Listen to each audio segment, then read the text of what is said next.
Ce 17 novembre marque la journée mondiale de lutte contre l'épilepsie, une maladie qui touche 50 millions de personnes dans le monde mais qui reste encore mal connue. La journée a pour but d'informer sur les bons gestes à adopter devant une personne en crise. Premier vol domestique de Air Côte d'Ivoire ce samedi sur la ligne Abidjan-Korogo. 55 minutes, 67 places. À bord, plusieurs personnalités, notamment des membres du gouvernement et du Conseil économique et social. Et nous irons à la découverte des cascades de Mans, une attraction touristique qui fait la renommée de cette ville de l'ouest de la Côte d'Ivoire. Le site est en cours de réhabilitation pour un montant de 120 millions de francs CFA. Bonjour et bienvenue si vous nous rejoignez sur RTI 1. Aujourd'hui, c'est la journée mondiale de lutte contre l'épilepsie. 50 millions de personnes sont touchées dans le monde, mais c'est une maladie qui reste encore peu connue. Un des buts de cette journée est donc d'informer les populations sur les bons gestes à adopter devant une personne en crise. Christelle Nda et Franck Quadio. L'épilepsie. Je ne connais même pas. Il y avait l'un de mes cousins qui avait ça. Il souffrait beaucoup. Il ne pouvait pas sortir, il ne pouvait pas venir parmi ses camarades. L'épilepsie. Plus de 50 millions de personnes concernées dans le monde selon l'Organisation mondiale de la santé. Près de 80% des personnes souffrant d'épilepsie vivent dans les pays en développement. En Afrique, elle est considérée comme une maladie incurable ou un envoûtement. Conséquence, une forme de stigmatisation à l'encontre des personnes atteintes et leurs familles. L'épilepsie est une maladie neurologique. C'est une maladie qui est en rapport avec une décharge anormale de plusieurs neurones, ce sont les cellules nerveuses, qui déchargent en même temps. Et cette décharge va se manifester par des signes cliniques. La crise la plus connue, c'est la crise, on dit grand mal. Quand on parle d'épilepsie, il faut avoir au moins 2 crises d'épilepsie. Maladie non contagieuse, l'épilepsie ne se contracte pas par la salive, la peau ou par le sang. Elle n'est pas une maladie mentale. Il existe des facteurs déclencheurs chez certains patients, par exemple le manque de sommeil et le stress. En cas de crise, il est recommandé d'adopter les mesures suivantes. Pour une crise, quand on voit la crise, comme elle ne dure pas, il faut laisser le malade faire sa crise, ne pas le bloquer surtout, ne pas le bloquer, ne pas mettre de bâton ou bien d'éléments dans la bouche pour bloquer la crise. Il faut le laisser terminer sa crise. Tout ce qu'on peut faire, si ça dure un peu, le mettre en position latérale, on dit position latérale de sécurité, pour que sa salive puisse sortir à la fin de la crise généralité. Si la crise se prolonge et dure plus de 10 minutes, alors il faut envoyer le malade rapidement à l'hôpital. Contrairement à ce qui se dit, on peut guérir de la maladie. Unique condition, se rendre régulièrement dans un centre de santé. La Banque africaine de développement et la Fondation Didier Drogba s'unissent contre l'épidémie de fièvre Ebola. Les deux entités ont décidé de fédérer leurs actions pour une lutte plus efficace sur le terrain. Adama Kamagaté, Gabriel Zani. Plus de 5000 morts depuis l'apparition de la maladie à virus Ebola en Guinée. Cette situation inquiète la Banque africaine de développement, BAD. L'institution financière a lancé un appel à la création de fonds pour lutter contre l'épidémie. C'est dans ce sens qu'une délégation de la Fondation Didier Drogba, conduite par le footballeur, a été reçue par le président de la BAD. Je suis très ravi cet après-midi de recevoir Didier Drogba, qui a, de sa propre demande, non seulement nous rendre visite, de parler des crises et de parler surtout de l'Ebola. Il souhaite s'associer avec nous, associer surtout sa personnalité pour qu'on va nous libérer de cet virus. Pour le footballeur, c'est un immense plaisir et une fierté de s'associer à la lutte contre Ebola. Avoir l'honneur d'être associé à ça, en tant que jeune Ivoirien, c'est une fierté. Je suis là, encore une fois, à votre disposition pour, d'une manière ou d'une autre, d'aider mon continent. Didier Drogba espère que des personnalités et institutions s'engageront dans la lutte contre l'épidémie de fièvre hémorragique Ebola. La Fondation Didier Drogba et la BAD ont déjà entamé des discussions en vue d'élaborer un programme de lutte pour enrayer la maladie. L'Assemblée nationale s'implique également dans cette lutte contre Ebola. Elle a initié des actions de sensibilisation. Une quarantaine de députés sillonnent les localités de l'ouest du pays.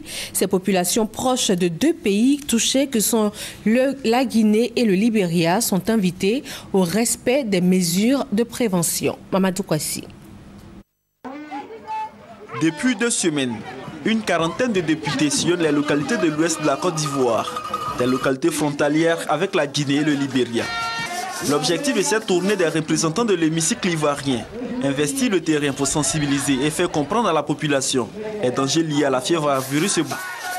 La place de la paix de Mans constitue l'apothéose de cette tournée des parlementaires.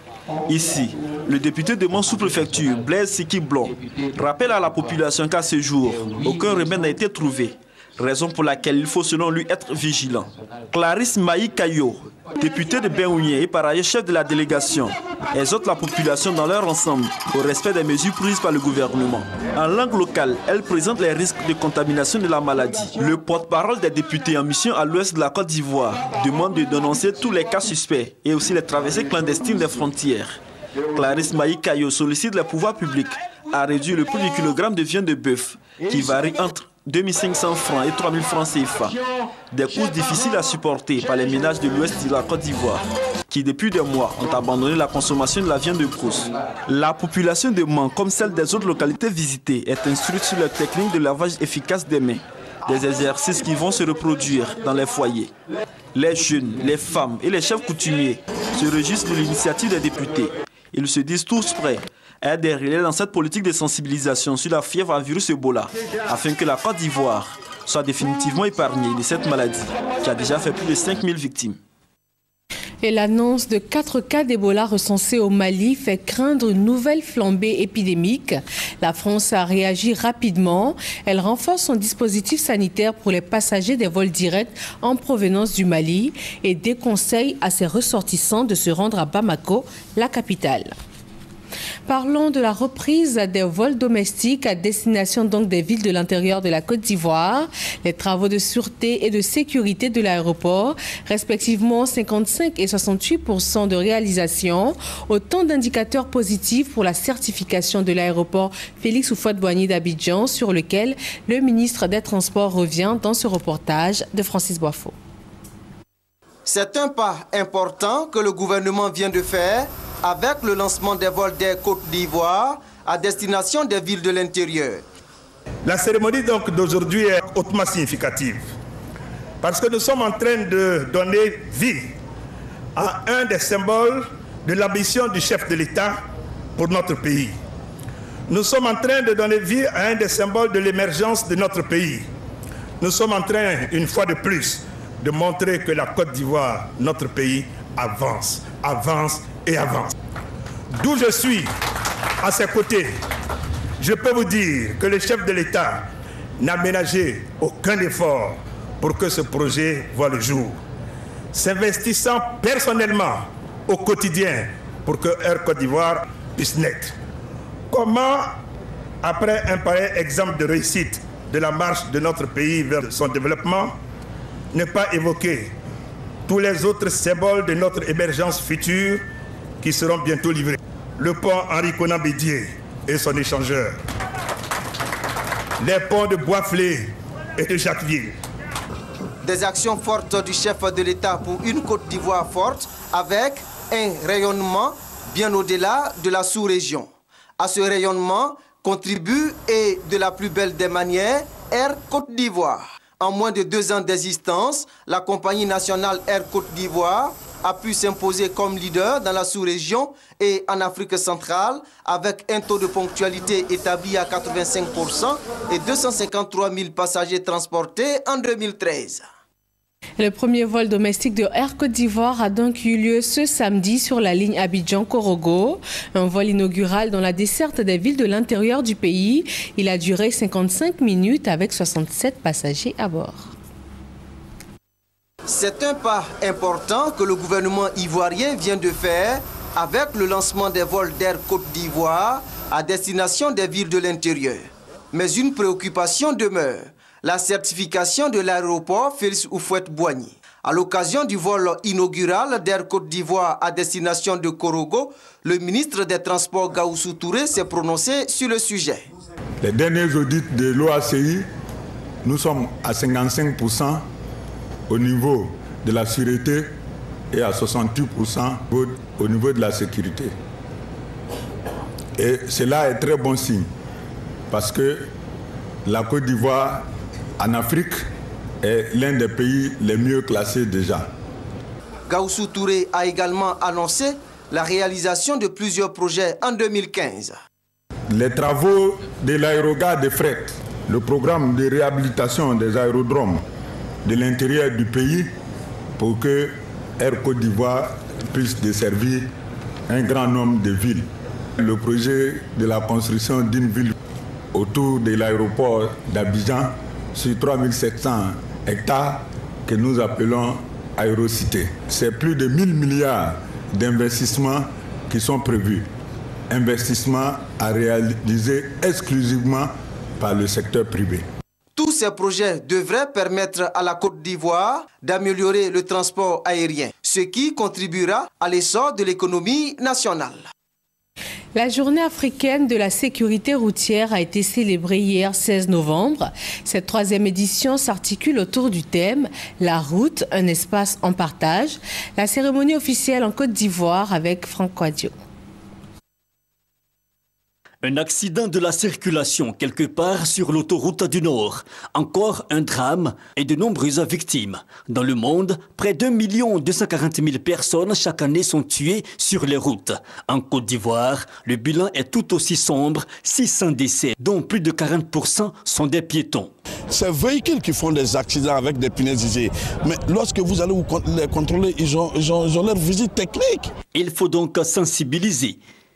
La 3e journée africaine de la sécurité routière, un cadre propice donc, thème choisi, la route, un espace en partage. Les usagers de la route ont une lourde responsabilité, notamment les automobilistes. Et il a été largement fait appel à leur responsabilité pour que nous puissions avoir moins d'accidents sur la route. Pour l'Organisation mondiale de la santé, 90% des accidents proviennent des pays à revenus faibles. Des initiatives doivent être prises, mais pour la société civile et les acteurs du transport, les responsabilités sont partagées. Nous avons rappelé les comportements humains qui favorisent donc les accidents, à savoir l'alcoolisme sur le volant et dans nos gares routières. Nous avons donc demandé l'intensification des sensibilisations. Des attentes, mais aussi des réponses. Le ministre des Transports, Gaoussou Touré, dans son plan de réforme du transport, entend toucher tous les secteurs. Le gouvernement mettra en place également un système intelligent de gestion de contrôle du trafic qui nous permettra, à partir d'un bureau, de voir tout ce qui se passe sur nos routes. Le gouvernement prendra également des mesures pour lutter contre les embouteillages. Moderniser les infrastructures routières, sensibiliser et réduire de 50% les accidents de la route, seuil fixé par la conférence des ministres africains des Transports le 25 novembre 2011 à Luanda, en Angola. Le programme d'amélioration des bidonvilles entre dans sa 2e phase.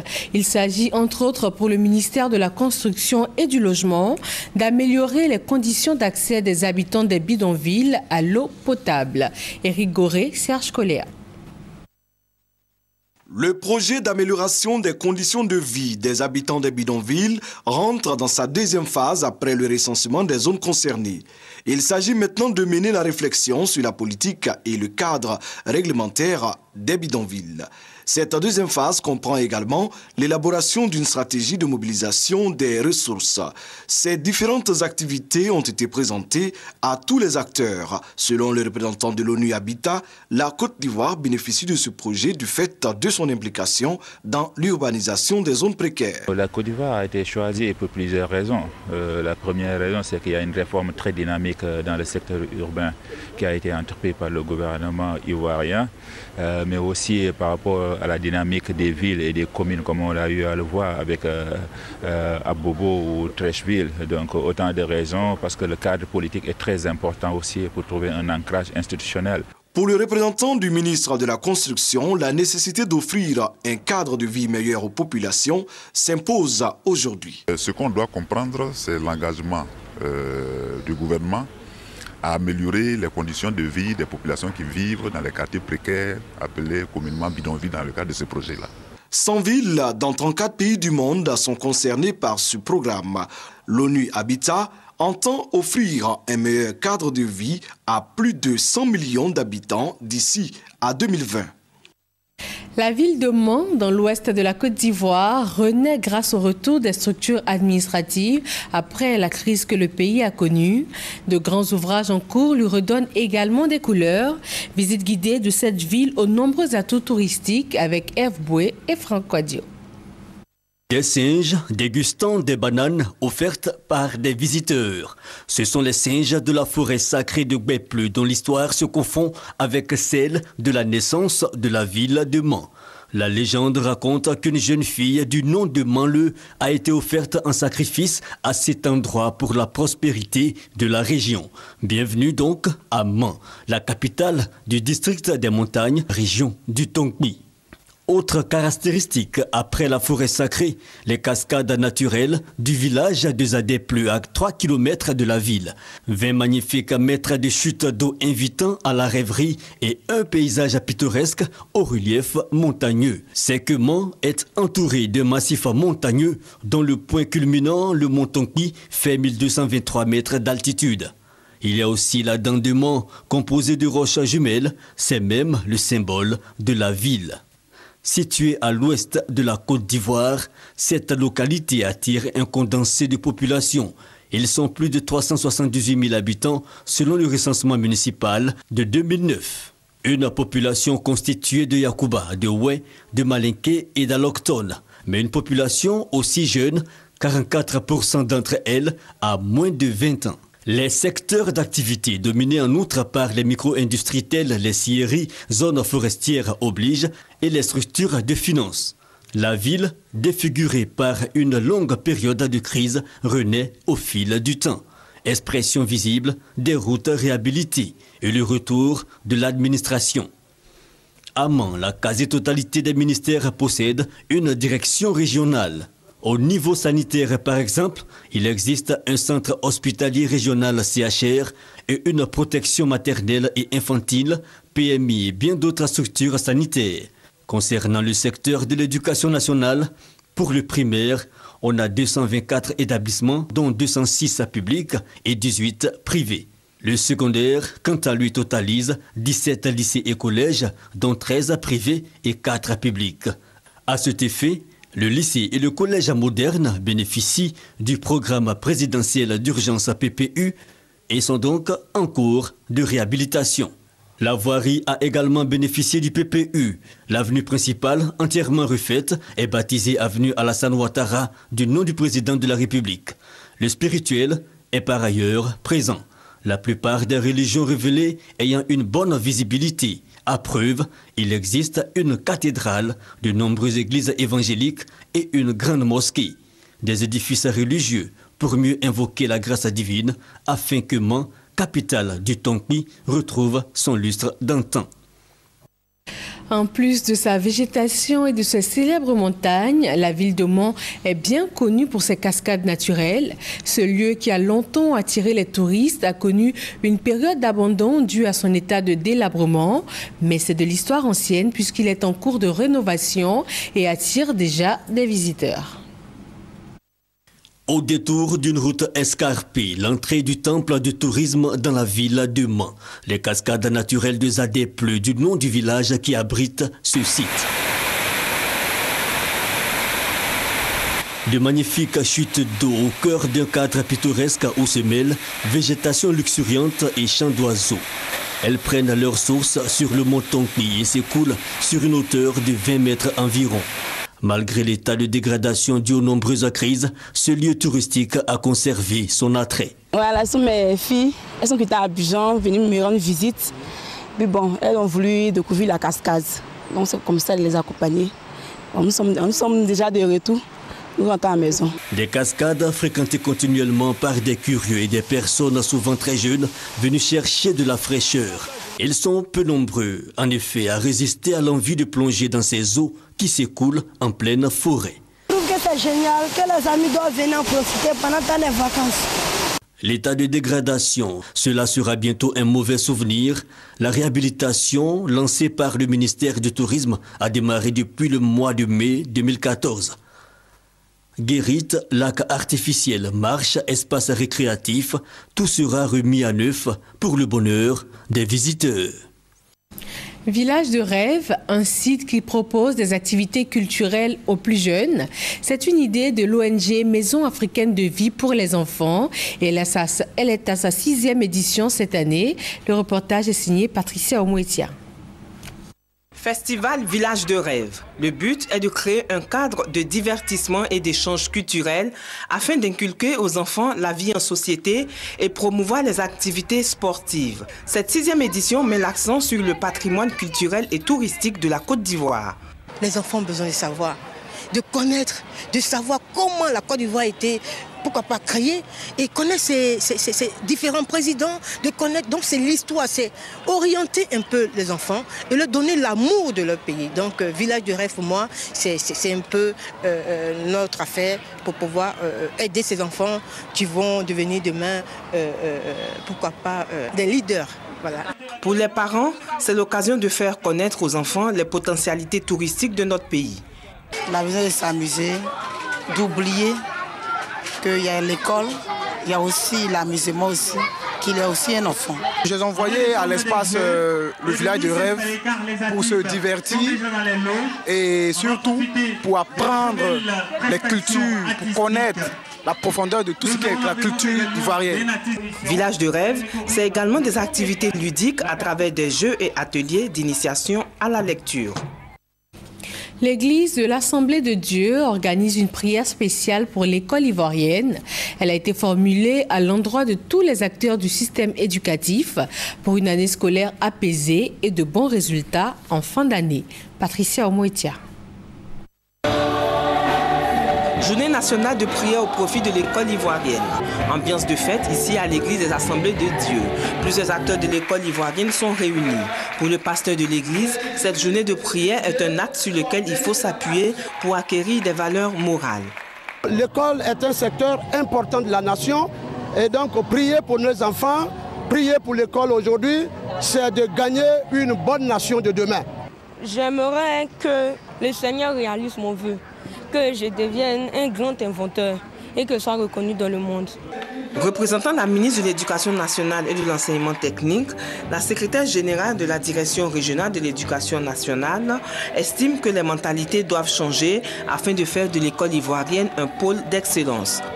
La laïcité de l'école n'empêche pas que les autorités religieuses prient pour l'école, n'empêche pas que Dieu soit mentionné dans les écoles. Si nous voulons la réussite de l'école, nous devons bien sûr confier l'école à Dieu.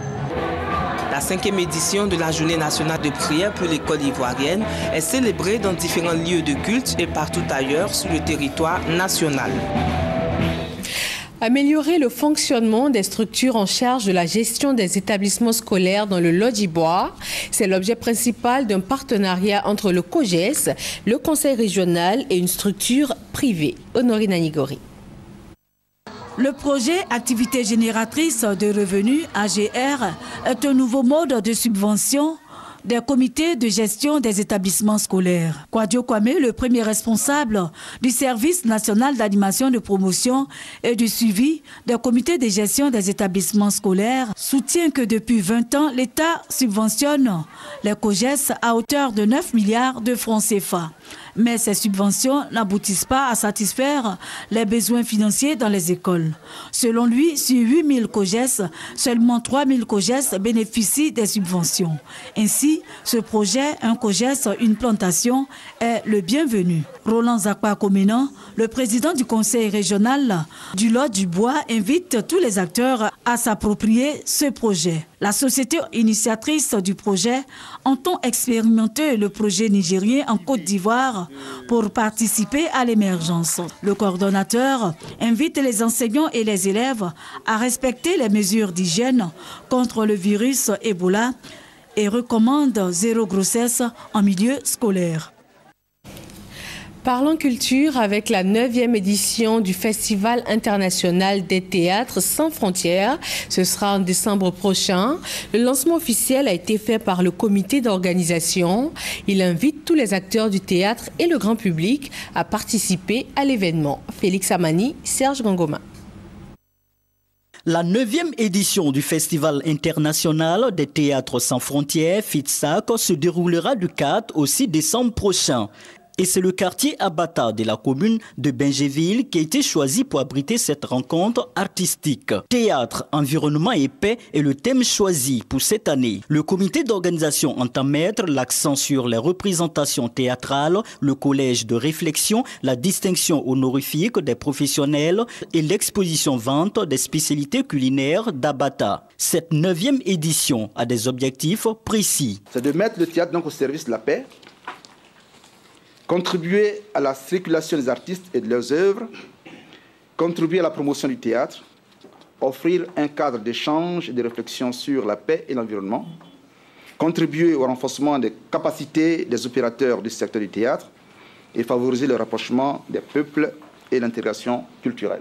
Le parrain de la cérémonie s'est réjoui de la décision du comité d'organisation de démarrer le festival par une action de solidarité. Il est important qu'en tant qu'artistes, hommes de culture, nous apprenions justement à briser les frontières de la maladie, de l'exclusion, pour faire le pas d'aller vers l'autre. Et je voudrais vraiment vous féliciter pour le choix d'aller à Marchou pour faire l'ouverture du Festival de théâtre sans frontières. Les professionnels du théâtre, de la presse et le public sont très attendus à cette 9e édition du FITSAC à Abata. Les fidèles de l'église Papa Nouveau prient pour la paix en Côte d'Ivoire. C'était à l'occasion de la commémoration de l'élévation de leur prophète en novembre 2001 par Gassoro Koné. Novembre 2001, novembre 2014. 13 ans que l'esprit du prophète Papa Nouveau s'est élevé vers le ciel.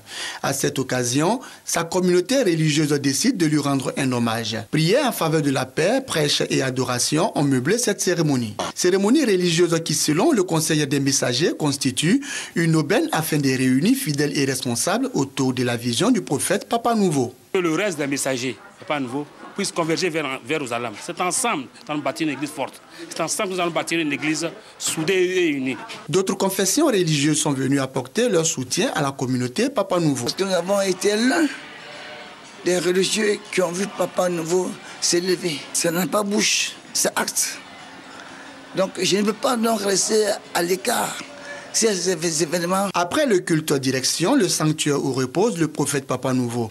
Ici, les fidèles venus de toutes les régions de la Côte d'Ivoire se prosternent sur sa tombe. Rappelons que cette cérémonie religieuse d'élévation a lieu une semaine après le pèlerinage de la communauté Papa Nouveau. La 3e région militaire de Bouaké accueille ses pèlerins militaires et paramilitaires. Ils sont 7 à avoir participé au Hajj 2014, le pèlerinage musulman en Terre Sainte d'Arabie Saoudite, occasion de formuler des prières pour la stabilité de la Côte d'Ivoire. Le reportage de Kader Sogodogo. 7 pèlerins du Hajj 2014 issus des corps militaires et paramilitaires de Bouaké ont initié une séance de prière au profit des autorités de la région de Béké. L'initiative religieuse a aussi pour objectif le renforcement de la cohésion entre les frères d'âme. La cérémonie, qui a eu pour cadre le mess mixte de la 3e région militaire, a bénéficié de l'appui du COSIM. À cette occasion, des bénédictions ont été faites pour la stabilité et la paix en Côte d'Ivoire. On a prié pour la Côte d'Ivoire, on a prié pour le président de la République, on a prié pour les soldats et pour les chefs de corps. Parce qu'il faut que la Côte d'Ivoire soit protégée par Allah subhanahu wa ta'ala. Et que Dieu ait la même mise même sur la Côte d'Ivoire. Lorsqu'on parle de ces pèlerins, il y a eu certains du GSPM, du GINI, des FRC, des gendarmes. c'est dit que déjà au niveau même de cette organisation, nous avons une certaine cohésion au niveau des frères d'armes. C'est un signe fort pour dire qu'en Côte d'Ivoire, la religion ne doit pas diviser, la religion doit nous rassembler. Depuis 2012, ce sont 10 militaires et paramilitaires qui ont pu effectuer le pèlerinage à la Mecque, 5e pilier de l'islam. Et voilà pour ce 13h. Merci de l'avoir suivi. Retrouvez Ali Diarra Soba pour un autre point de l'actualité à 18h sur RTI 1.